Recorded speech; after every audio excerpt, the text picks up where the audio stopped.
Jamal Murray pinagbabaril si Karl Anthony Towns pagkatapos ng kanyang 4-point play. Anthony Edwards hindi makapaniwala ng tinawagan ng referee ng technical foul dahil sa kanyang ginawa pagkatapos ng isang driving layup kontra kay Reggie Jackson. Murray naman na foul at bahagyang nasiko si Towns sa mukha. Minnesota Timberwolves versus Denver Nuggets para sa kanilang Game 1 sa second round ng playoffs. 8-0 run agad ang ginawa ng Wolves pagkatapos kumana ni Edward ng isang tres at sinundan pa ito ng isang floater na may kasamang foul. Nice assist naman ang pagbawi ni Murray at slam dunk ito para kay Gordon. Anthony Edwards may pagbawi na naman ng isang malulutong na tres. Balik sa 10 points ang kalamangan ng Wolves pagkatapos ng short jumper ni Porter. Nice pass naman para kay Towns para sa isang dunk ni Gobert. Shake and bake naman ang pagbawi ni Jokic para sa Nuggets. Michael Porter Jr. kumana ng isang fast-break dunk mula sa magandang steal ni Jackson.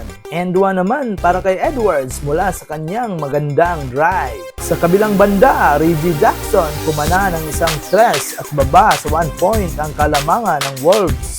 At sinundan pa ito ng isang tres mula kay Jokic bago nagtapos ang first quarter. Sa simula sa second quarter, tabla ang score nang kumana si Anderson ng isang tough drive. Porter naman may pagbawi ng isang tres mula kay Gordon. Nice steal para kay Gordon at nauwi sa isang fast break dunk mula kay Brown. Jokic naman against Gobert, this time may pa-fadeaway shot si Jokic. Nice assist naman para kay Jokic para sa isang open 3 ni KCP mula sa right corner. Anthony Edwards natawa na lang nang hindi tinawagan ang kanyang fast break layup. Timberwolves pa rin kumana ng isang tres, this time mula kay Karl Anthony Towns. Nice pick and roll play naman ang pagbawi mula kay Jokic at Murray. Gordon naman para sa isang pick and roll play, this time mula kay Jokic para sa isang dunk. At sinundan pa ito ni Murray ng isang fake sabay sidestep sabay bitaw ng isang tres. And one naman ang pagbawi ni Towns para sa isang fast break dunk. Mike Conley naman kumana ng isang tres under 8 minutes to play sa third quarter. Jamal Murray nag-angas pagkatapos ng kanyang reverse driving layup. Edwards naman sa kabilang banda, binasic lang ang depensa ni KCP para sa isang turnaround jump shot. Bump sabay turnaround at walang nagawa ang depensa ni KCP. Another assist naman para kay Edwards para sa isang tres ni Alexander Walker.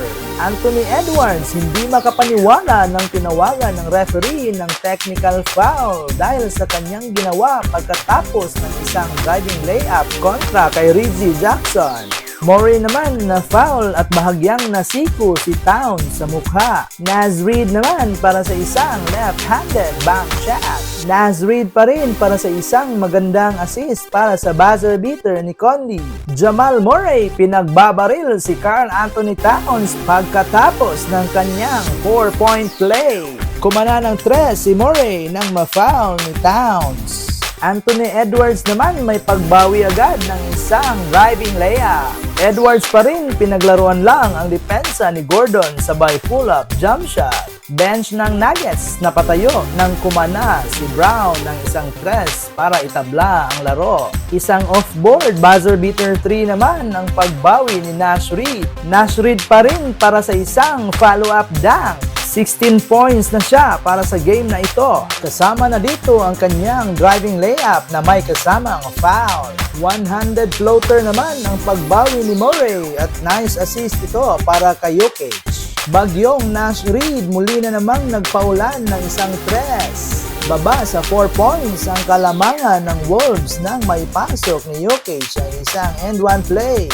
Gobert agad namang binawian si Jokic ng isang follow-up shot at isang mid-range hook shot. Edwards nag-angas na pagkatapos ng isang fadeaway shot na ito. Under 2 minutes to play, 11 points na ang hinahabol ng Nuggets. May pagbawi pa rin ang Nuggets at bumibitaw pa rin sila ng tres mula kay Jokic at mula kay Michael Porter Jr.